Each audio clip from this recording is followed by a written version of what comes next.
संविधान निर्माता बाबा साहब डॉक्टर अम्बेडकर देश के स्वतंत्र होने से पूर्व 2 सितंबर 1940 को अंतरिम सरकार का गठन हुआ। अंतरिम सरकार में प्रधानमंत्री जवाहरलाल नेहरू बने। डॉक्टर अम्बेडकर को कानून मंत्री बनाया गया। लॉर्ड माउंटबेटन योजना के अनुसार संविधान निर्माण के लिए संविधान सभा का गठन हुआ। संविधान सभा के सदस्यों का चुनाव पारदर्शी विधानसभा द्वारा हुआ, जिसमें प्रिंसली स्टेट्स के मनोनीत सदस्य भी थे। सर्वप्रथम बाबा साहब डॉक्टर अम्बेडकर बंगाल से चुनकर संविधान सभा में आए थे, लेकिन 15 अगस्त 1947 को देश स्वतंत्र हुआ और बंगाल का विभाजन हुआ तथा बाबा साहब डॉक्टर अम्बेडकर की सदस्यता खत्म हो गई। इसके बाद उनको बम्बई प्रदेश की विधानसभा से चुना गया। 29 अगस्त 1947 को संविधान सभा की संविधान मसौदा समिति का गठन किया गया, जिसके अध्यक्ष बाबा साहब डॉक्टर BR अम्बेडकर चुने गए। 30 अगस्त 1948 को संविधान मसौदा समिति में 7 सदस्य निश्चित किए गए थे।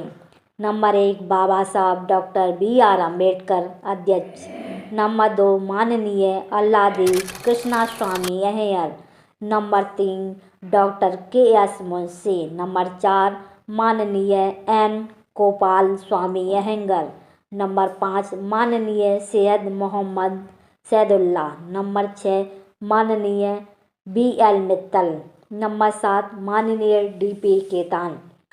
संविधान प्रारूप समिति इस प्रकार थी। संविधान समिति के अध्यक्ष डॉक्टर राजेंद्र प्रसाद। संविधान प्रारूप समिति के अध्यक्ष बाबा साहब डॉक्टर BR अम्बेडकर। सदस्य N माधवराव, सैयद सदुल्ला, अल्लादी कृष्णस्वामी अयंगर, SS मुखर्जी, जुगल किशोर खन्ना केवल कृष्णन कल्याणकारी अधिकारी थे। मसौदा समिति ने संविधान का मसौदा तैयार किया और संविधान सभा में एक एक धारा पर चर्चा के लिए संविधान सभा के अध्यक्ष डॉक्टर राजेंद्र प्रसाद को सौंप दिया।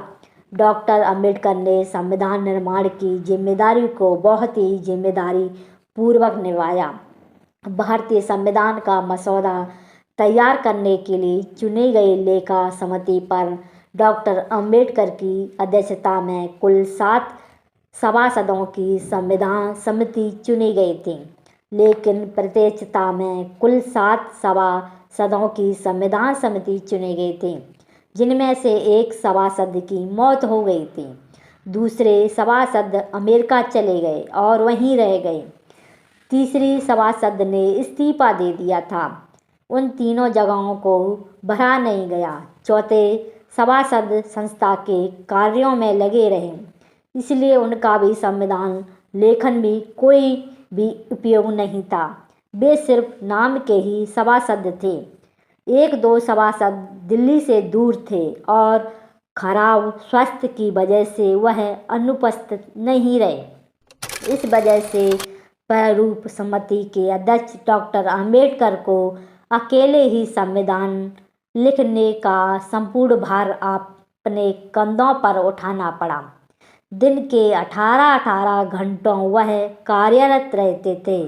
राष्ट्र द्वारा सौंपा गया कार्य करने के लिए उन्होंने अपने शारीरिक स्वास्थ्य की भी परवाह नहीं की और बहुत ही कष्ट सहा। डॉक्टर अम्बेडकर ने अपने विचारों को संविधान के मूलभूत अधिकारों में अनुच्छेद 17 और 23 में रखा गया। भारतीय संविधान की नींव लोकतंत्र पर टिकी थी, इसलिए डॉक्टर अम्बेडकर को भारतीय संविधान के प्रधान शिल्पकार के रूप में जाना जाता है और कुछ विद्वान लेखन उनको भारतीय संविधान का पिता भी मानते हैं। डॉक्टर अम्बेडकर द्वारा किए गए कार्यों के लिए अमेरिका के कोलंबिया विश्वविद्यालय ने सन 1952 में उन्हें LLD की मानद डिग्री प्रदान की। हैदराबाद स्थित उस्मानिया विश्वविद्यालय ने सन 1953 में डॉक्टर अंबेडकर को डॉक्टर ऑफ लिटरेचर की मानद डिग्री प्रदान की। डॉक्टर अंबेडकर लोकतंत्र के प्रबल समर्थक थे। उनका कहना था कि लोकतंत्र की आत्मा है, एक आदमी एक मूल्य का सिद्धांत है।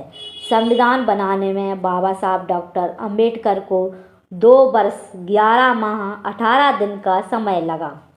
संविधान सभा में विस्तृत चर्चा के बाद 26 नवंबर 1949 को संविधान सभा ने नवनिर्मित संविधान को स्वीकृति प्रदान की।